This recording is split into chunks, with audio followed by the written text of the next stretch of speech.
మహాగణాధిపతయే నమః. ఓం గురుభ్యో నమః. ఓం శ్రీమాత్రే నమః. పరమేశ్వర స్వరూపమైనటువంటి జ్యోతిష, వాస్తు మరియు ఇతర అనేకమైనటువంటి శాస్త్రములను మనకు అందించినటువంటి మహర్షులకి నమస్కారం. హయగ్రీవ హయగ్రీవ హయగ్రీవేతి యో వదేత్ తస్య నిస్సరతే వాణి జన్హుకన్యా ప్రవాహవత్. అరుణాం కరుణాతరంగితాక్షీం ధృతపాశాంకుశ పుష్పబాణ చాపాం అనిమాదిభిరావృతాం మయూకైః అహమిత్యేవ విభావయే భవానీం. శ్రీమాత్రే నమః. ప్రేక్షకులందరికీ కూడా ఆ లలితాంబిక అమ్మవారి యొక్క అనుగ్రహం పరిపూర్ణంగా కలగాలని మనస్ఫూర్తిగా కోరుకుంటూ ఈరోజు మనం చెప్పుకోబోయేటువంటి టాపిక్ ఏదైతుందో దిష్టి, దాన్ని దృష్టి అని కూడా అంటూ ఉంటారు. అంటే దిష్టి పడడము అంటూ ఉంటారు. అది చాలా మందికి దీంట్లో కన్ఫ్యూజన్, అనుమానం ఉందో లేదో, అసలు ఉంటే ఇలా నిజంగానే పనిచేస్తుందా, ఇలాంటివన్నీ తర్కించడం కానీ ఉండాలి. ప్రతి మనిషిలో కూడా ప్రశ్నించేటువంటి గుణము ఉండాలి, తర్కించేటువంటి తత్వము ఉండాలి, నిజానిజాలు తెలుసుకోవాలి.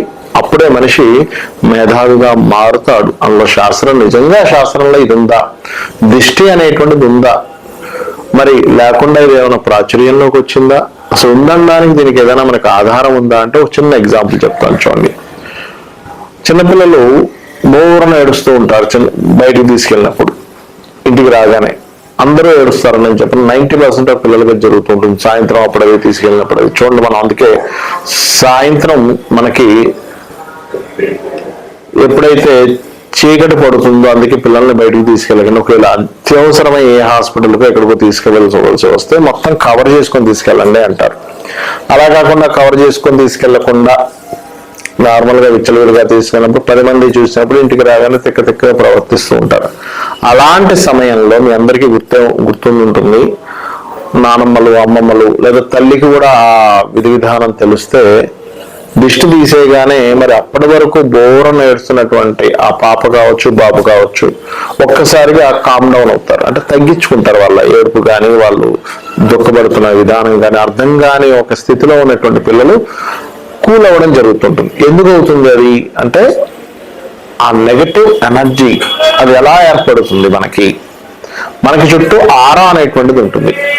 ఆ ఆరా అని సంబంధంతో ఈ దృష్టి అనేటువంటిది పడుతూ ఉంటుంది.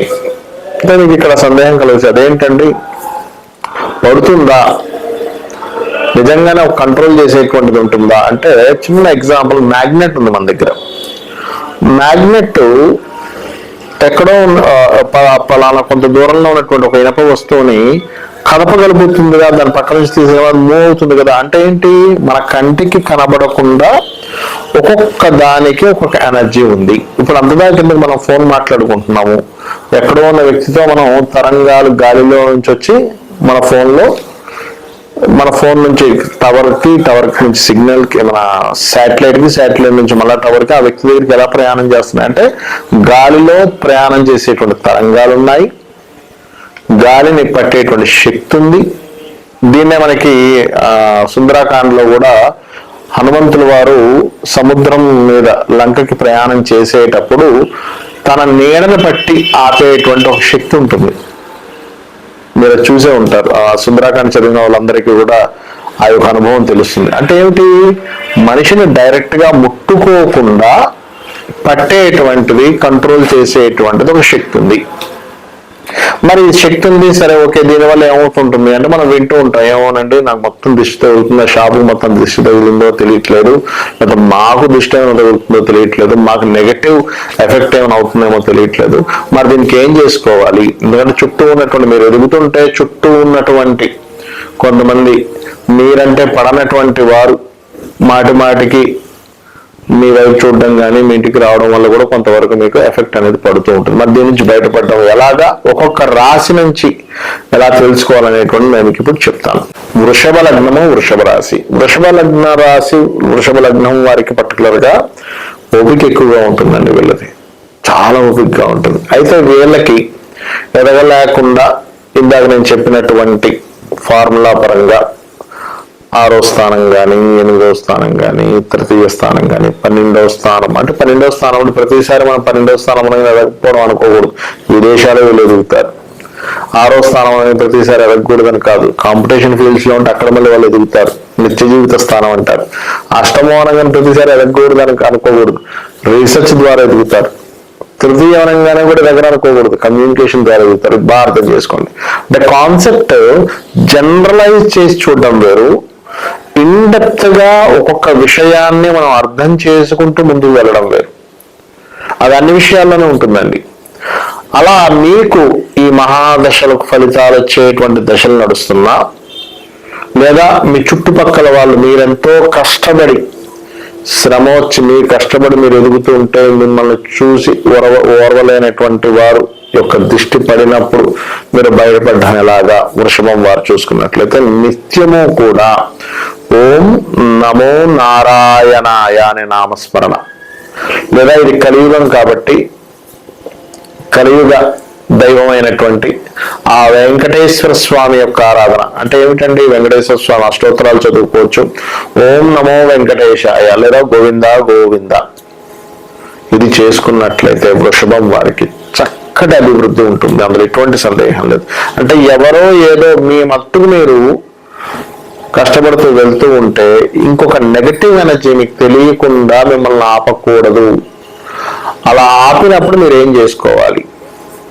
అదేవిధంగా మరొక విషయం ఏంటంటే, ఇక్కడ దీంతో పాటు మీరు పర్టికులర్గా మీకు దగ్గరలో ఏదైనా ఆలయం ఉన్నట్లయితే లేదా గోశాల ఉన్నట్లయితే మీరు ఏం చేస్తారంటే, గోశాల ఉందనుకోండి, అందులో చక్కగా దేశీవాళి గోవులు చూసుకోండి. గోంగూర ఉంటుంది, గోంగూర లేదా గ్రాసము ఈ రెండింటిని గోవుకి తినిపించండి. తినిపించేటప్పుడు సాక్షాత్ లలిత అమ్మవారు లేదా సాక్షాత్ అమ్మవారి గోవు రూపంలో ఉంది. శాస్త్రాలు మనకు అదే చెప్తున్నాయి. సాక్షాత్ ఇది బ్రహ్మ సృష్టిలోది కాదు. గోవు అనేటువంటి సాక్షాత్ అమ్మవారు రూపంలో వచ్చినటువంటిది అని చెప్తుంది శాస్త్రం. అంటే నాకు ఏదైనా సరే సేవ చేసుకుని తరిస్తారు వీళ్ళు. ఎంతకాలం ఈ భూమి మీద పడి ఇలాగా ఈ జన్మలెత్తుతూ ఈ కర్మలు ఎంతవరకు అనుభవిస్తారు అనేటువంటి భావనతో అమ్మవారు వచ్చిందని చెప్తుంది శాస్త్రం. అలాగే మరొకటి ఏంటంటే, ఇక్కడ పర్టికులర్ గా ఈ దిష్టి పోయేటువంటి విధానాల్లో మరికొన్ని విధానాలు ఉన్నాయి. వృషభ లగ్నం వారికి ఏమిటది అంటే అన్నదానము. పర్టికులర్ గా అన్నదాన ప్రక్రియ చక్కగా మీకు ఫలితాన్ని ఇస్తుంది. అన్నదాన ప్రక్రియ. మరొకటి ఏంటంటే, ఏదైనా ఎర్రటి వస్తువుల్ని దానంగా ఇవ్వడం ఎప్పటికప్పుడు. ఇవన్నీ కూడా మీకు చక్కటి ఫలితాలను ఇస్తాయి. అయితే ఇక్కడ కొంతమంది అడుగుతూ ఉన్నారు నన్ను, ఈ దృష్టి వల్ల వచ్చే నష్టాలు ఏమిటండి అని చెప్తాను చూడండి. చిన్నపిల్లలకైతే వాళ్ళకి తెలియకుండానే చాలా అనీజీగా ఉంటారు, అందుకే ఏడుస్తూ ఉంటారు. వాళ్ళు వ్యక్తపరిచేటువంటి భాష ఒకటే ఏడుపు, అంతే. ఆ ఏడుపుని చూసి ఎందుకు ఏడుస్తున్నారు అని మనం వాళ్ళని ఊరుకోబెట్టడం మనం రకరకాల దృష్టి తీసే ప్రక్రియలు చేస్తూ ఉంటాం. మరి ఒక యుక్త వయసులో అంటే ఒక 15-16 ఏళ్ల వయసులో గనక దృష్టి తగిలితే ఏం జరుగుతుంది సర్వసాధారణంగా అని చెప్పి చూసుకున్నట్లయితే, వారికి చదువు మీద కాన్సన్ట్రేషన్స్ తగ్గుతూ ఉంటాయి. రకరకాల చిన్న చిన్న విషయాలు దెబ్బలు తగిలించుకోవడం కావచ్చు, లేకపోతే ఏదో ఒక అనారోగ్య బారిన పడడం కావచ్చు జరుగుతూ ఉంటుంది. అలా కాకుండా ఇంకాస్త అంటే ఒక 25 ఏళ్ల వయసు, ఆ వయసులో గనక మీకు మీ యొక్క పంచమ స్థానం పాడి, ఇక్కడ మనం దృష్టి అనేటువంటిది షష్టమము, అష్టమము, తృతీయము, 12వ స్థానాలు ఎక్కువగా యాక్టివేట్ అయ్యి సూర్యుడు బలం తగ్గినప్పుడు, పంచమ స్థానం బలం తగ్గినప్పుడు జరిగేటువంటిది అని చెప్పి మనకు శాస్త్రాలు చెప్తుంటాయి. కాబట్టి మీకు ఇక్కడ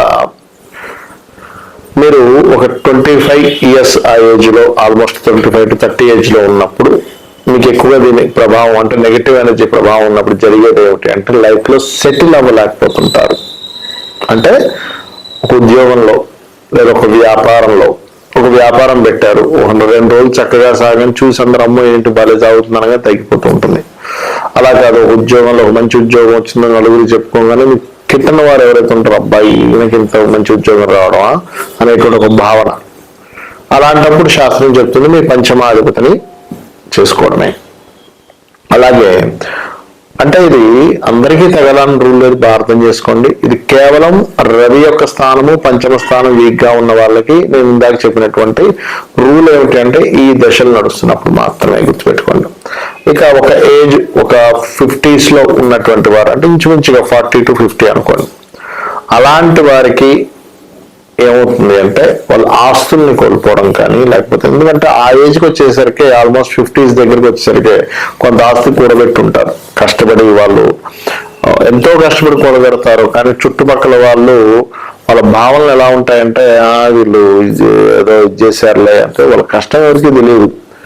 తెలివితేటలతో కష్టపడడం కావచ్చు, శ్రమించి కావచ్చు, వాళ్ళు ఏదో ఒక ఆస్తి ఇంత రాత్రి మొదలు కష్టపడితే చుట్టూ ఉండే వాళ్ళ స్థితి అలా ఉంటుంది. కాబట్టి పొరపాటును కూడా మీరు గుర్తుపెట్టుకోండి. చిన్నప్పుడు అంటే ఇవన్నీ ఎందుకు చెప్తున్నా అంటే చిన్నపిల్లడిగా ఉన్నప్పుడు ఎక్కువగా ఎక్స్పోజ్ చేయకండి పిల్లల్ని.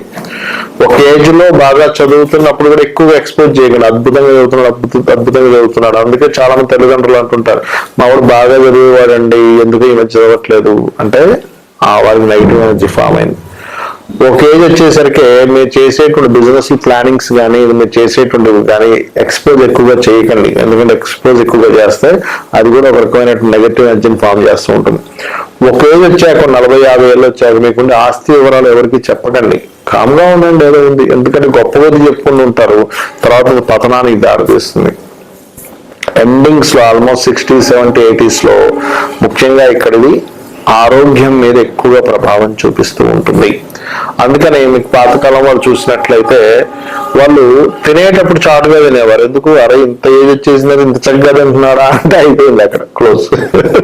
కాబట్టి ఏంటంటే ఇవి కొంచెం పాటించాలి. ఇక్కడ ఏంటంటే మీరు అర్థం చేసుకోవాల్సినటువంటిది ఇది ఒక సైంటిఫిక్ కోణంలో ఆలోచించండి. ఇదేదో మూఢనమ్మకం అనో లేకపోతే ఇంకోటి ఏదో కాదు. శాస్త్రం ఏం చెప్పినా కూడా దానికి ఒక ఆధారం ఉంది. ఎలాగా అంటే మీరు దృష్టి తీయగానే తగ్గుతుందిగా ఒక ఆధారం. రెండవది మీరు గమనించండి, గుమ్మడికాయ కడతాం ఇంటికి. గుమ్మడికాయ కట్టినప్పుడు ఆ ఇంటికి ఏమవుతుందంటే ఫస్ట్ లో 2-3 సార్లు మొదటిసారి రెండోసారి మూడోసారి తొందరగా కుళ్ళిపోతుంది. గమనించండి. తర్వాత అది ఇంకా తొందరగా కుళ్ళదు. ఎందుకు? ఆ నెగిటివ్ ఎనర్జీ వెళ్ళిపోయింది అక్కడ. అందరి జీవితాల్లో జరుగుతుంది. మీరు అబ్జర్వ్ చేయొచ్చు. ఉందా లేదా దిష్టి ఉందా లేదా చెప్పడానికి ఇది ఒక పెద్ద ఉదాహరణ. అలాగే మరొకటి ఏంటంటే ఇది ఏదైతే గుమ్మడికాయ కట్టే ప్రక్రియ కూడా చాలా మంది నన్ను అడుగుతుంటారు ఎన్నిసార్లు కట్టాలి, ఎప్పుడు కట్టాలని. మీరు ఎప్పుడైనా గుమ్మడికాయ కట్టేటప్పుడు మీకు దగ్గరలో ఆంజనేయ స్వామి ఆలయం ఉన్నట్లయితే ముందు రోజు నైట్ అక్కడ ఉంచి గర్భాలయంలో ఉంచి తీసుకొచ్చి కట్టండి. భగవత్ సంబంధించిన ఎనర్జీ కూడా దానికి ఫామ్ అవుతుంది. సో ఈ విషయాలు తెలుసుకొని మీరు మీ యొక్క జీవితాన్ని పూర్తిగా ఎదిగేలాగా, ఎందుకంటే దీనివల్ల మనం ఎదగలేకపోతుంటాము. బాగా అర్థం చేసుకోండి. చుట్టూ ఉండే వాళ్ళ ఏడుపు వల్ల మనం ఎదగలేకపోతుంటాము. కాబట్టి వాళ్ళకి ఛాన్స్ ఇవ్వకండి. అమ్మవారి పాదాలని ఆశ్రయించండి. అమ్మవారి భగవంతుని తలుచుకోండి. భగవంతుని మీ స్వశక్తితో మీరు ఎదుగుతూ భగవత్ సాధన చేస్తూ ఉండండి. ఖచ్చితంగా మీరు అన్ని విధాలు ఎదగాలని ఎదుగుతారని కోరుకుంటూ శ్రీమాత్రే నమః.